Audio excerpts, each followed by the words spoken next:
Yo, what's up everybody? In today's video, I'm going to show you guys that swapping to Tornado Shot is easy. And it's even easier now. A lot of people have been asking me to make this video, so here it is. And I wanted to just take you guys through everything that you need to do to swap the Tornado Shot from Lightning Arrow and just show you just how easy it is. Alright, so first of all, in the 3.23 Affliction expansion, we are getting a free Helm Enchant in the form of quality. So the old quality of Tornado Shot giving you 20% increased projectile damage is no more, and instead we are gaining one additional secondary projectile, which was what our Helm Enchant was originally giving us. And what this does is secondary projectiles on Tornado Shot are able to shotgun in the form of each explosion, each Tornado Shot explosion going to have the opportunity to hit a single target once, and it's the only bow skill in the game that can do that, and it's why it has such high single target. Because imagine you are stacking, you have 10 arrows. If you have enough secondary projectiles, those 10 arrows can all potentially hit, the secondary projectiles can actually hit a single target, which is pretty insane. And I'll talk you guys through a little bit, essentially how you can get more single target that way as well. So next I want to talk about is you want to remove returning projectiles in favor of greater multiple projectiles. Because as we talked just now, more projectiles equals more damage. And on Lightning Arrow, you're using returning projectiles, but on Tornado Shot, that basically does nothing.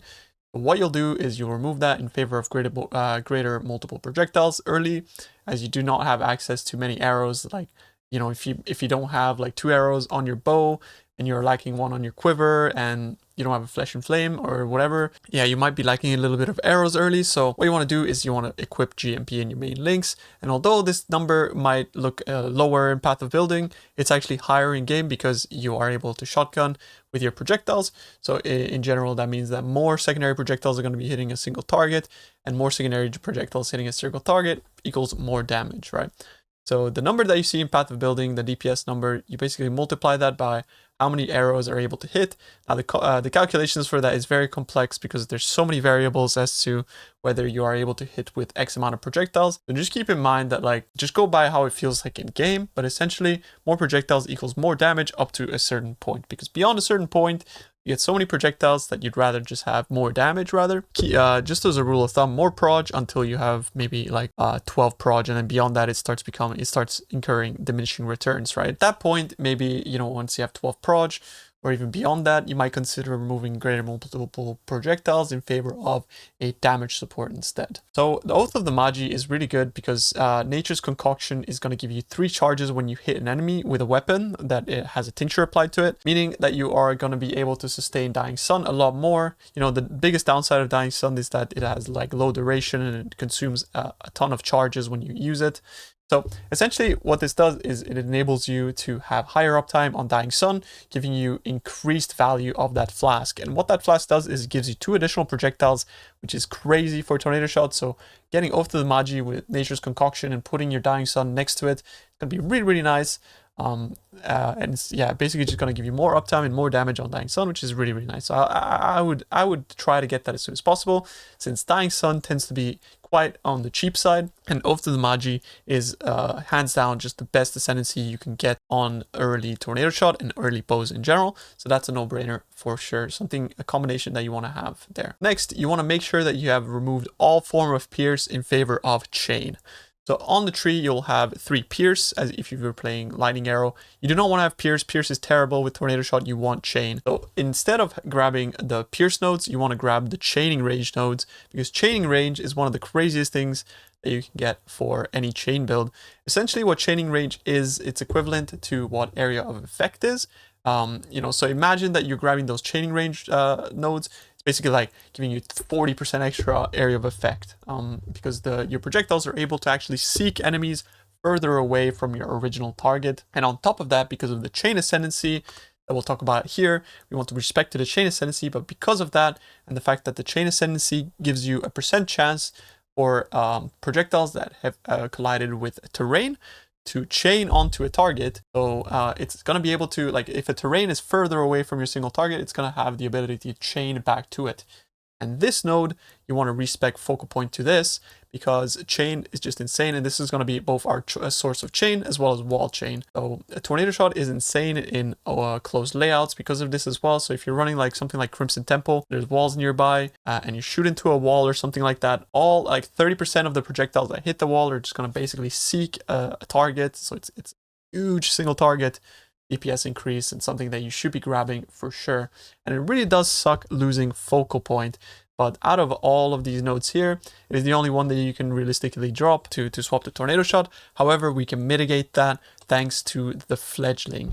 This item is insane. They're changing how heist works, and this item is acquirable only through heist. But basically what the Fledgling does is it gives you Far Shot, which Far Shot is the Deadeye Ascendancy, which basically gives you 60% more damage as long as projectiles have traveled an X amount of distance.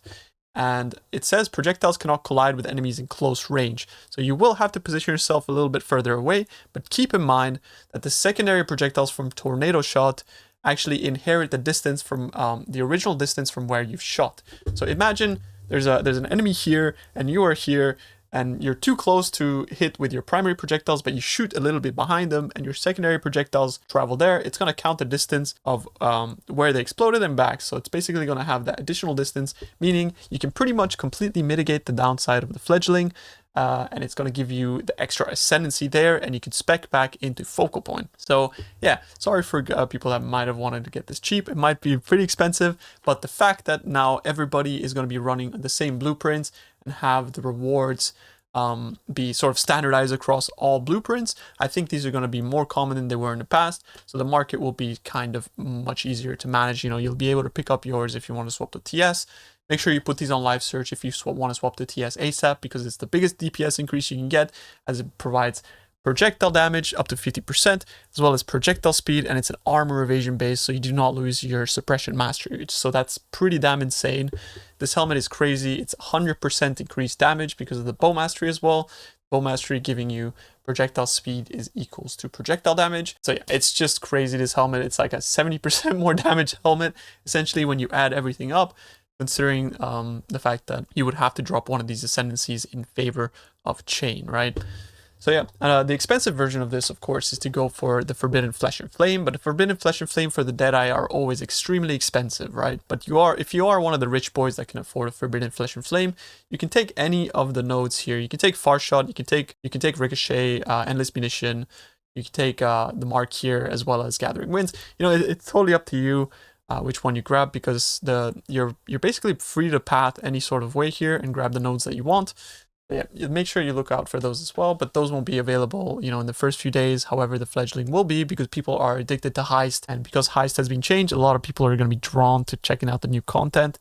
I think the Fledgling is going to be decently accessible early, and one to keep in mind for anybody that wants to swap to TS ASAP. Next, you need to talk about, and I need to talk about projectile speed. You need a ton of projectile speed with Tornado Shot because of the way that it functions, because it has a double dipping mechanic with the mastery that gives you projectile speed is equals to projectile damage. So basically any projectile speed you get is going to give you bow damage, which is great because you get the double dip basically on both your AoE clear as well as your damage, right? So you want to be getting as much projectile speed as possible, in the form of getting it on a feathered arrow quiver and using a dread essence on it, which gives you a suffix with projectile speed.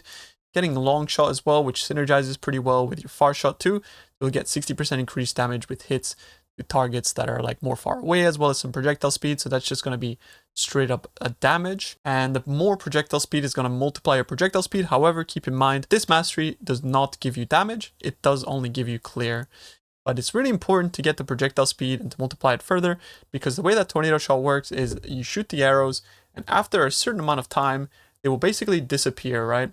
So you can't control the duration of how long those arrows last, but you can control how fast they travel. So what you want to do is you want to maximize the projectile speed so that they travel further within their designated duration. And what this does is it basically makes it so that instead of clearing half a screen, you can clear 5 screens and beyond, as long as you're getting as much projectile speed as possible. So that is absolutely not a stat that you want to, take for granted. It is insane and is absolutely mandatory to making your Tornado Shot build feel good.